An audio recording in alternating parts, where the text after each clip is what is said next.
Hello.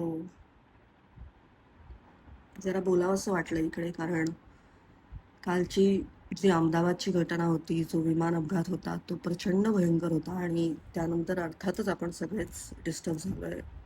जे घडलं ते प्रचंड वाईट होतं, प्रचंड भयंकर होतं आणि कल्पनेच्या पलीकडचं आहे हे सगळं.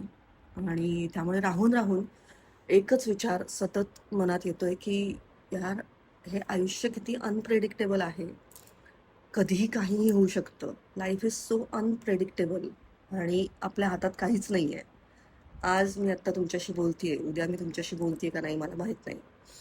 तर हे इतकं अनप्रेडिक्टेबल आहे सगळं. तेव्हा मला असं वाटतं की आपण बोललं पाहिजे एकमेकांशी, संवाद साधला पाहिजे. आणि जर आपण बोलून आपल्या गोष्टी सॉल्व्ह नाही केल्या तर कदाचित वेळ निघून जाते आणि मग आपल्या हातात काहीच उरत नाही.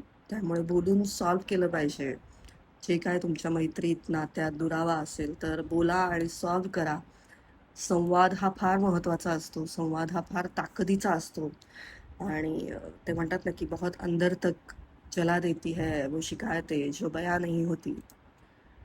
तर हाच एक छोटंसं सांगायचं होतं की बोला, सॉल्व्ह करा. बोलण्यात खूप ताकद असते, संवादात खूप ताकद असते. आणि कधी कधी काही चुका होतात आणि मग आपल्याला नंतर त्याची प्रचिती येते आणि मग असं वाटतं की अरे आपण बोलूया, बोलून सॉल्व्ह करूया. आणि मग असं वाटतं की सॉल्व्ह केलं पाहिजे. त्यामुळे प्लीज एकमेकांशी बोला आणि संवाद साधत राहा, एकमेकांची काळजी घ्या. आपले जे काही मित्रमैत्रिणी, आपले कुटुंबीय जे आपल्या जवळचे असतात त्यांची काळजी घ्या आणि जस्ट टेक केअर.